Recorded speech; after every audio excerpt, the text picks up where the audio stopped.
एक गांव में चार दोस्त रहते थे, रामू, श्यामू, मोहन और कालू। रामू एक बहुत ही गरीब घर का लड़का था। उसके पापा एक किसान थे, दिन रात खेतों में काम करके घर को चलाया करते थे।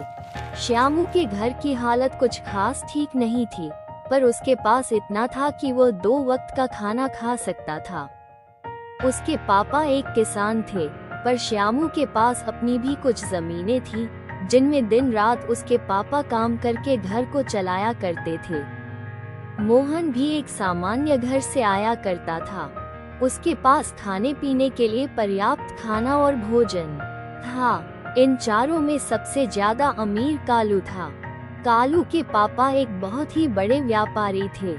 उसके पास बहुत बड़ा बंगला, बहुत सारी गाड़ियों और धन दौलत की कोई कमी नहीं थी। पर उसके पास जितना धन दौलत था, उससे ज्यादा कालू बदमाश था। उसकी शरारतें इतनी थी कि मानो गांव के सभी लोग उससे तंग आ गए थे। भाई, देखते हो कालू कितना ज्यादा बदमाश लड़का है। किसी की नहीं सुनता, बस अपनी ही बात में लगा रहता है। गांव के लोगों को बस परेशान करना इसका काम है। इसके पापा के पास इतना ज्यादा पैसा है कि कोई इसे ना डॉट सकता है, न बोल सकता है। हाँ भाई, तुम सही बोल रहे हो। एक बार मैं घर में सोया हुआ था, मेरे घर पर एक बम उड़ाकर चला गया। मैं सुबह सुबह घबरा गया कि यह किसने किया है। मेरी तो नींद ही उड़ गई थी भाई।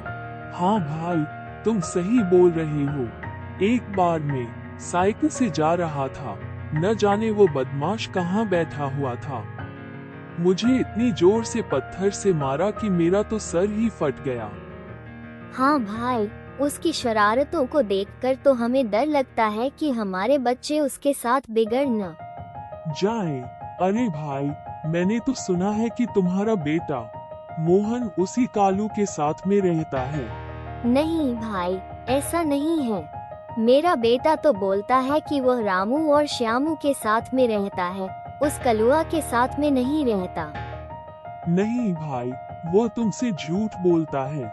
मैंने देखा है उसे कलुआ के साथ में। वे चारों लोग एक साथ ही रहते हैं और दिन रात घूमा करते हैं। अच्छा भाई, मैं अभी जाकर उसकी खबर लेता। मोहन के पापा बहुत ही गुस्से में अपने घर गए। कहाँ है मोहन? आज मैं उसे नहीं छोड़ूंगा। आज मैं उसे बताता हूँ कि मेरी बात न मानने का नतीजा क्या होता है। अरे क्या हुआ जी, आप इतने गुस्से में क्यों हैं? अरे तुम्हें नहीं पता, मैंने बोला था ना इन लोगों को कि उस कलुआ के साथ में नहीं रहने के लिए। वह इतना ज्यादा बदमाश है कि उसने गांव के एक आदमी का सर फोड़ दिया था, और यह मोहन दिन रात उसके साथ में रहकर घूमा करता है। नहीं, पता नहीं यह आपसे किसने बोल दिया।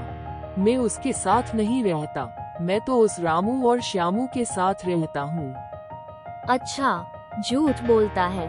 उसके पापा गुस्से में उसे बहुत डांटते हैं।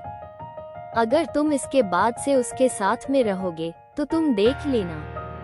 अगले दिन वे चारों दोस्त एक साथ मिलते हैं। अरे भाई, क्या हुआ? क्यों मुंह लटकाए खड़े हो?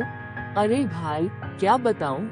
किसी ने पापा को बता दिया है कि मैं तुम्हारे साथ में रहता हूँ।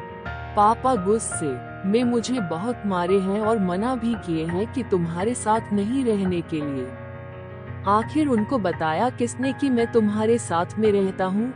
अरे भाई, जिस आदमी को तुमने पत्थर मार के घायल किया था, उसी ने बताया है मेरे पापा को कि मैं तुम्हारे साथ में रहता हूँ। अच्छा भाई, रुको, मैं उसका मुंह फाड़ देता हूँ।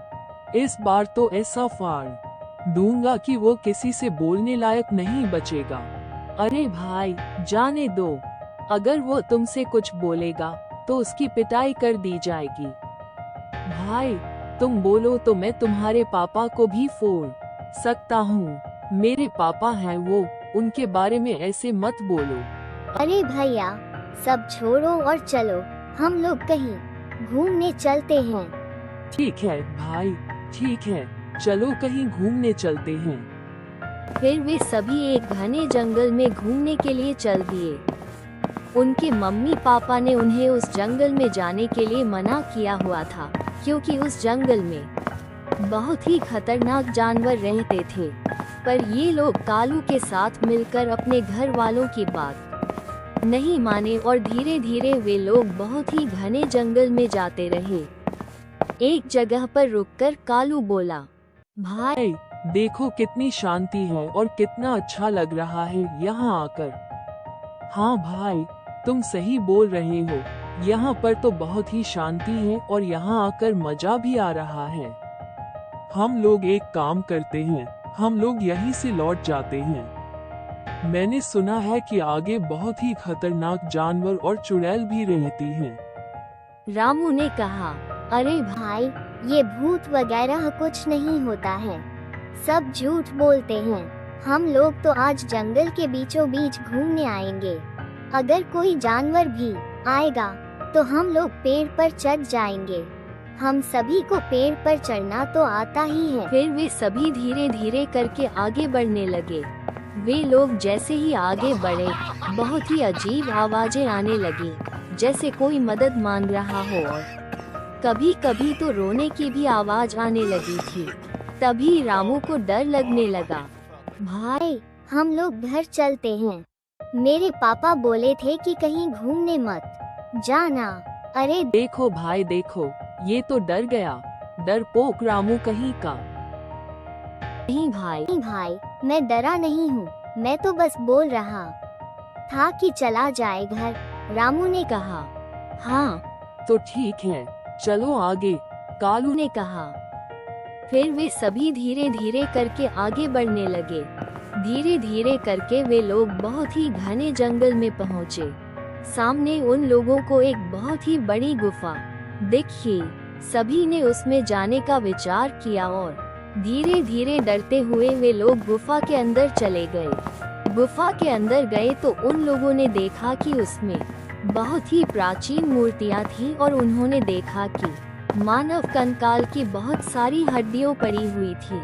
तभी श्यामू बोला, मैं जानता हूँ जहाँ पर हड्डियाँ पड़ी रहती हैं, वहाँ पर बहुत ही बड़ा खजाना रहता है। मैंने एक किताब में पढ़ा हुआ था।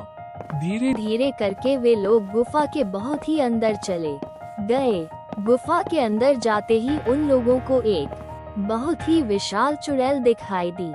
चुड़ैल को देखकर उन लोगों की धिग्धी बंध गई और वे लोग वहां से भाग भी नहीं सकते थे। चुड़ैल हंसते हुए बोली, तुम सब यहाँ क्यों आए हो? मैं तुम सबको जिंदा नहीं छोड़ूंगी। मैं तुम सबको मारकर रोज एक आदमी को खाऊंगी। फिर चुड़ैल ने जादू किया और वे सभी दोस्त एक जादुई रस्सी में बंध गए। हम लोगों को छोड़ दो, हम लोग तो बस जंगल घूमने आए थे। हम लोग बहुत ही छोटे बच्चे हैं, हम लोग कुछ चुराने के लिए नहीं आए। तुम लोग छोटे हो तो क्या हुआ? मैंने छोटे बच्चों का मांस बहुत दिन से नहीं खाया। अरे छोटे बच्चों का मांस खाने में कितना स्वादिष्ट लगता है, मैं तुम लोगों को क्या बताऊं? चुड़ैल ने कहा, हाँ आज तो दावत है, मैं पूरे मोहल्ले को बुलाकर खिलाऊंगा। उन सभी की डर के मारे पूरी हालत खराब थी। उन लोगों को पछतावा हो रहा था कि काश उन्होंने घर वालों की बात मान ली होती तो आज उन्हें ये दिन नहीं देखना पड़ता। उन लोगों को अपनी गलती का अफसोस था, पर यहाँ से बचकर जाना उन लोगों के लिए मुश्किल था। उन लोगों का मरना तय था। धीरे धीरे करके चुड़ैल एक एक करके बच्चों को मारने लगी। धीरे धीरे कुछ दिनों में ही वो सभी बच्चों को मार कर खा गई और उनके घर वालों ने ढूंढने की बहुत कोशिश की, बढ़िया लोग नहीं मिल पाए। जब ये लोग नहीं मिले तो धीरे धीरे घर वाले का आशा खत्म होने लगा कि अब ये सब कोई कभी नहीं मिलेंगे। कुछ दिनों में जंगल से एक आदमी आया हुआ था। वो हमेशा जंगल में लकड़ी काटने के लिए जाया करता था। तभी उसे पता चला कि यह चारों दोस्तों जंगल में घूमने के लिए गए हुए थे। हमें लगा कि यह लोग घूम कर आ जाएंगे, इसीलिए मैंने इन लोगों को रोका नहीं था। गांव के सभी लोग को समझ आ गया कि या तो कोई भूत प्रेत तो उसे मार दिया होगा या कोई जानवर उसे मारकर खा गया होगा। गांव के सभी लोग बोल रहे थे कि बात न मानने का नतीजा इन लोगों को मिल गया है।